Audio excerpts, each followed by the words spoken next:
네, 안녕하세요. 준수성가입니다. 오늘 가져온 건 바로 이겁니다. 1981년 3월 13일, 오늘로부터 40년 전이죠. 제 시청자분의 요청으로 QLD와 TQQQ의 수익률을 좀 비교해 보려고 해요. 제가 기술이 부족해서 적립식으로 투자했을 때의 수익률 비교는 지금은 못 해드리고, 주가 있잖아요, 주가. 주가에 관해서만 보여드리도록 할게요. 보통 우리가 장기 투자를 한다고 할 때 한 10년, 내 인생을 바꾸는 기회로 삼으려면은 20년까지 바라보는 사람들도 있으실 텐데, 근데 20년까지만 투자하고 딱 안 할 건가요? 그건 또 아니잖아요. 그래서 저는 40년짜리를 준비를 했습니다. QLD랑 TQQQ가 시장에 나온 지가 20년이 안 됐어요. QLD는 리만 브라더스를 겪었고, TQQQ는 리만 브라더스를 겪지 않았습니다. 그동안 계속 시장이 이렇게 10년 동안 우상향했으니까 우리는 앞으로도 오를 거다. 그런 식으로만 생각을 하고 위험하다고 생각을 못 하시고 계시는 것 같아서 제가 좀 말씀을 드리려고 해요. 지금까지 40년 동안 나스닥의 상승률에 QQQ의 배율을 적용했을 때 수익률이 얼마나 되는가를 그래프로 만들어 왔습니다. 81년부터 쭉 내려와서 2021년을 보면 65배. 그러니까 만약에 40년 전에 QQQ가 있다고 치고 여러분이 만약에 QQQ를 샀다. 그러면 65배의 수익률을 거둘 수 있다는 거죠. 물론 이거는 그때 사놓고 더 이상 추가 매수가 없이 아무것도 안 했을 때 이야기를 하고 있는 겁니다. 바로 QLD 주가를 한번 살펴볼게요. 레버리지 배율은 2배고요. 그래프로 보시면 QQQ 크게 차이 없어 보입니다. 보시면 모양새는 얼추 비슷해요. 근데 이 그래프가 조금 더 뾰족하고 찌를 듯이 높게 되어 있죠. 그리고 여기 보시면 단위부터가 달라요. QLD는 800, 900도 보이는데 QQQ는 70, 60, 80 뭐 이런 수준으로 나와 있죠. 그래서 QLD를 40년 동안 갖고 있었으면 얼마나 올랐을까? 685배가 됩니다. 40년 동안 갖고 있으면 이렇게 된다는 거죠. 자, 그리고 TQQQ 한번 볼게요. 레버리지 배율은 3배 적용하고 있습니다. TQQQ 지금 어떻죠? 이거 뭐, 이거는 닷컴 버블 때 일이에요. 다시 한번 닷컴 버블 같은 일이 일어나지 않으리란 보장은 없어요. 그 많은 사람들이 전부 이성을 갖고 투자하고 있진 않기 때문에 또다시 이런 광기가 재현될 수도 있다고 봅니다. 여러분이 40년 전에 투자를 했다면은 이렇게 수익을 냈겠죠. 지금 보시면 여기 단위가 달라요. 40년을 갖고 있으면 수익률이 1085가 됩니다. 1085. 제가 지금 보여드리는 거는 40년짜리잖아요.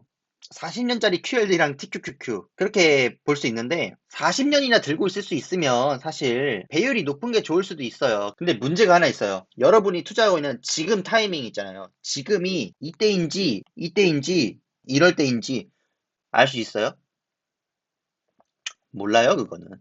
절대 알아낼 수 없어요. 나스닥이 장기적으로 우상향한다는 그거는 믿을 수 있는데, 문제는 이런 식으로 장기간 횡보를 할 때 내가 버틸 수 있냐 없냐거든요. 자, 생각을 해보세요. 사람이 과연 몰빵만 했을까요? 사기로 해놨으면은 보통 계속 사모은단 말이에요. 그러면 적립식으로 가는 순간 그 평균 단가가 올라가게 돼 있어요. 특히 닷컴 버블 때도 사고 있었으면은 계속 그 평단가가 급속도로 이렇게 높아지는 거잖아요.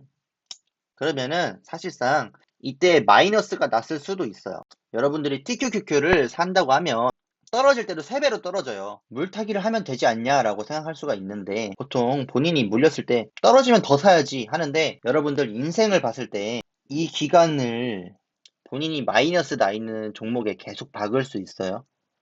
버틸 수가 없어요. 만약에 내가 투자한 게 이때라고만 생각을 해봐도 물타기 안 하면은 본전 안 돌아오죠. 이게 리스크 관리가 안 되는 종목이라고 볼 수가 있어요. 하지만 QLD는 그래도 물타기 안 해도 돌아옵니다. 저는 투자 자체가 아무리 그 먼 미래에 수익을 약속한다고 해도 그 중간중간에 과실을 챙길 수는 있어야 된다고 생각을 하거든요. 우리 인생에서 이런 경제 위기가 왔을 때 있잖아요. 그럴 때 내가 돈이 필요해요. 돈이 많은 사람도 경제 위기가 오면은 돈이 필요하다니까요. 왜냐고? 더 투자하고 싶잖아요. 근데 부자가 아닌 일반인들은 위기가 왔을 때 생존 때문에 본인에게 돈이 필요한 경우가 더 많아요.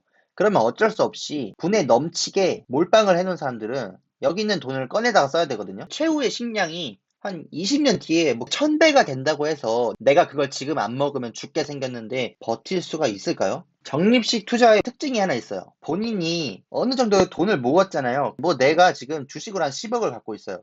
근데 거기다 대고 200만 원씩 넣는다고 해서 그 티가 납니까? 그게 물타기를 하는 거라고 할 수 있어요? 꾸준히 하면 의미가 분명히 있겠지만 자본 소득이 더 크기 때문에 그 정도로는 물타기도 안 돼요. 그래서 절박하신 분들은 저런 데다가 내가 가진 모든 걸 끌어다가 넣으실 수도 있는데, 만약에 내가 투자한 시기가 이때는 아니어도 이때라고 하면 이 기간을 물타기를 해야 되는데, 이거는 복구하기가 너무 힘들겠죠. 제가 레버리지 비율을 이렇게 고치면 그래프도 변해요. 2.5까지는 이런 식으로,